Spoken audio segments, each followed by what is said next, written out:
Why is Outlaw Archer so good? I don't understand. I'm going to talk about two units this game, and I think Outlaw Archer is better than the other one, but I want to talk about them both because I both think they're worth talking about. But there's not enough bronze units to like be like, oh, here's the 5 best bronze units, because I'm like, there's 2 really good ones, 2 whatever ones, and then like 2 shitty ones, right? But I want to talk about these good ones. They're fucking good, bro. I unironically think Outlaw Archer is like better than a lot of the units in this game. Like, I'm not going to put him like as the top 10 units in the game probably, but I mean, he is like way up there on my teams. I add him to a lot of teams because he's so good. Why is Outlaw Archer good? First, there's things that I don't love about him because he's a lower rarity, but they're still good. So let's take a look at his trait first. Increase physical attack by 15%. Honestly, dog shit. It doesn't matter at all on this unit. He doesn't deal damage. He has a low rarity. His stats aren't that good. Whenever the character deals damage, whenever he deals damage, first of all, that's good wording. It's not whenever he attacks, whenever he does a ranged attack. It's whenever he deals damage. Very important. There is a 70% chance to inflict 1 random level 2 attribute debuff on the target for 2 turns. There are better ways to do this. There are better archers that do this better, but this is a nice thing to have, no doubt. He also just has a normal basic attack, but he actually has something this ability is kind of insane. Foot sniping is a really good ability. Why is it so good? So the only bad thing about it is it doesn't have curved shot, right? So you have to actually see something, but this has a range of 4. 4 is a huge range. Most abilities are 2 to 3. Sometimes they go to 4, but this is a range of 4, and it also does move down 2. So this lowers movement by 2 tiles. So I mean, just even if you're looking at it, if there's a unit here all the way out here, and you hit them for move down 2. If they had 3 movement, they get to move one tile, right? Instead of 3, they can now only move 1. Boop.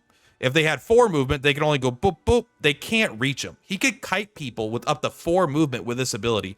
And this lasts 2 turns, which means you can keep it going infinitely, essentially. So you can just kite like AI that don't have insane abilities. Obviously, in a PvP setting, we're not talking about that. But like, this is so good for certain characters that just run up and try to hit things, and they hit really hard. This guy could just kite them for basically ever. Right? -2 movement is very powerful. And if it was a range 3, this ability would not be good because it wouldn't work on Seekers, which is very important because Seekers fucking kill this guy really quick. But even Seekers, unless they have a teleport, unless they have a hook or something, they are just going to walk up to you and stand there, especially other tanks. A lot of units that are melee are just going to walk up and do that. So it's a very powerful ability in general there too. But let's take a look at other abilities. That's just a starting kit. So when it comes to scatter is decent. It does move -1, but again, lower range and a lower movement things means he's going to get hit. This is like whatever. I don't like it. But this ability, Luxite Shrapnel, this is not the only character that has this ability, all right? This ability is in a lot of places, but this ability is fucking sick, bro. Might be the only character that has this ability that also has a bow. Almost everyone that has this ability is a assassin, right? They're all seekers, but this guy is an archer. So he's already at his optimum range when he's doing this. And it has a range of 3, but it actually has a range of 5, right? You can aim 3 away, but it hits things up to 5 tiles away. It has a 2 by 2 square. That's a massive square. And what does it do? It does percent damage. 10% of their HP to all enemies within 2 tiles and inflicts them with 3 stacks of infection. That is a lot. Between being able to kite someone and being able to every 3 turns deal 10% of their damage and give them stacks of infection. Infection does percent damage of their max HP, goes up to 9. But like, this guy could just kill so many units. And even if he doesn't kill tons of units, even if you're using him as like to go in and basically give up his life, he could run in, do Luxite Shrapnel, and like run away, and then they'll chase him, and then eventually they're just gonna die to the infection. Like, it's been a really viable strategy in high level towers to use infection and use percent damages because their defenses are so high that this guy out damages units with like 5 times better stats because he's actually doing true damage essentially. This ability is fucking sick. It is really, really good. And it does trigger all of his stuff, right? He has a chance, not a guarantee, but he has a chance to do debuffs while he does that as well. which is good. But then you come up here to level 2, and he has another one that's a chance, and I like this one, but I don't love it. But I don't like this one because I don't care about his damage. After attacking, gains a 50% chance to inflict attack 2 on the target lasting 2 turns. So now you have a chance to do random debuffs. You've done 10% damage to them. Your stack an infection and their attack is lowered. This is all pretty good. If they actually get up to you and hit you, you decrease the damage taken. So hopefully you don't die in one shot. But also you apply vulnerable 2 on the attacker. So now they're vulnerable, increases damage taken. I don't know how that stacks with an infection. I haven't run the numbers to know if that actually does stack or not. But still, more debuffs. And then you get up here. Actually, one of my favorite abilities. After attacking, inflicts physical defense down by 2, stage 2, 40% for 3 turns. 3 turns is a long ass time, and this is passive whenever you attack. So I assume that that stacks off of the Luxite shrapnel, but if not, which I hope it does because it's AOE. So if you're doing AOE, physical defense down, AOE physical attack down, AOE random debuff, and you're doing 3 stacks of infection, and you're doing percent damage, and you're a further range because you're an archer, so maybe you got someone in front of you. This is just this is a lot out of a fucking copper bronze unit. This is insane. Very good.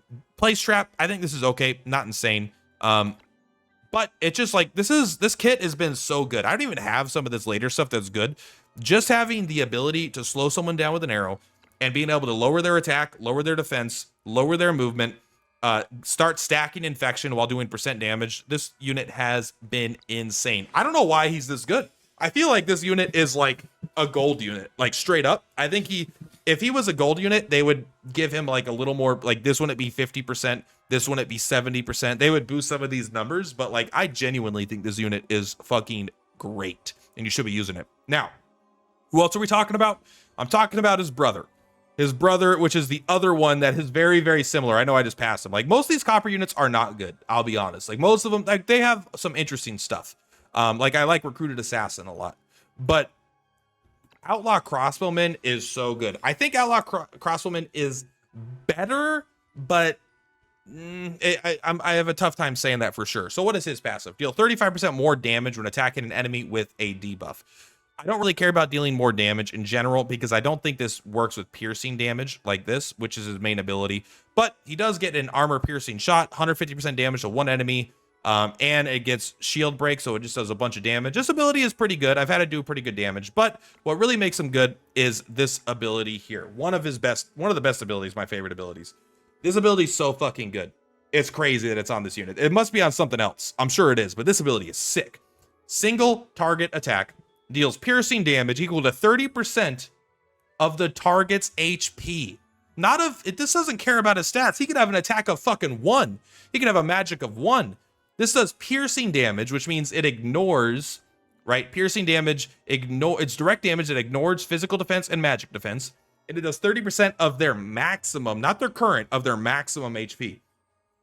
And then it inflicts physical defense down 2 and magic defense down 2 for 2 turns. This ability is fucking sick, bro. This is like in my opinion, this is like almost SSR, like legendary skill level of ability. 2 incredibly powerful. I mean, you could just like defense down everyone on their team, 40% less physical defense, 40% less magic defense, while doing 30% of their damage guaranteed without having, like, it is scales. No matter what, these are all percentages. You could be fighting something with 10 million HP. He'll kill it in 4 shots, bro. Unless it's specifically immune to this effect, kind of thing like that. I'm sure there are lots of bosses that are immune to those kinds of effects. But his other ability, I mean, it's good. Knocks it back 2 tiles. This is a good ability. But, like, I'm not taking Armor Rotor. Are you fucking kidding me? Knockback Shot is good, though. Because, you know, what's better than doing 30%? Knocking them off a cliff. But this is always good. This, you need to have a cliff, which there's a lot of cliffs. But you know what I mean. Like, I'm not going to spend a blue gem just to get it, and I have a lot of ways to knock people back. I don't have a lot of armor rotors on my team. When unharmed, increase attack and defense by 10%. Utterly useless. I actually think this is dog water. I would not take it. But this is also utterly useless dog water. I don't really care. Now, I don't know if increasing your damage, like he has like the deal extra damage when attacking enemies with a debuff, 35% more damage. That's a fuck ton of more damage, by the way. 35%. I don't think it affects this. I don't know, because it wouldn't be 65% obviously, but if it was 35% more, right? 10% is 3, So 369, almost 10% more. So maybe it does closer to 40%, which would be insane. I don't think it affects that though, but I haven't run enough numbers to tell, and it can be hard to tell visually by looking at a bar, a 10% difference. Counterattack is whatever. This is whatever. These abilities are both like fine, right? But this ability is insane. And then he gets his final ability that I really like, 20% range damage decrease. Just kidding. After a basic attack, inflict 2 stacks of infection. So this is like, he's not good at stacking infection fast, but he's good in a team that's trying to get infection on targets. This is a very powerful ability. So his very final ability is very powerful, but what I love about him is you need so little investment. This ability just does good shit. And if you did have the blue gem, like I wish there was a different currency for lower level rarity units because I really want knockback shot because that would make him even better. But honestly, the 35% more damage with shield break on top of being able to just pierce something and debuff the fuck out of him, 35% more damage, being able to stack infection with every one of his attacks, or, you know, his basic attacks, but whatever, bro. What a badass unit. I fucking love this unit. Now, I do think Outlaw Archer is better because this big ability that does percent-based shit is all up front. Like, it just does 3 stacks of infection, boom, right away, turn run. At a longer range as well. You don't need to, and you can kite them, right? You could run away from people and kite them, and you have a chance to do more debuffs. But that armor corrosion ability is fucking sick. I love that ability. Anyway, I just had to highlight a few of my favorite bronze units. I'm trying to do a video for every rarity of units. I did silver, and now I wanted to point out bronze. I'll do gold, and eventually I'll probably do legends, but like those are boring. Like, yeah, they're good. We all know that. I like looking at these kinds of units where I'm like, why the fuck is this as good as it is? I don't know. But anyway, what are some of your favorite units in the game that are lower rarity? I'm going to do a video where it's the best unit of every rarity. I think that'll be fun, but we'll do that in a couple days. Anyway, much love. Purplatypus is Purplatypus. I'll see you on the flip-flops. Bye!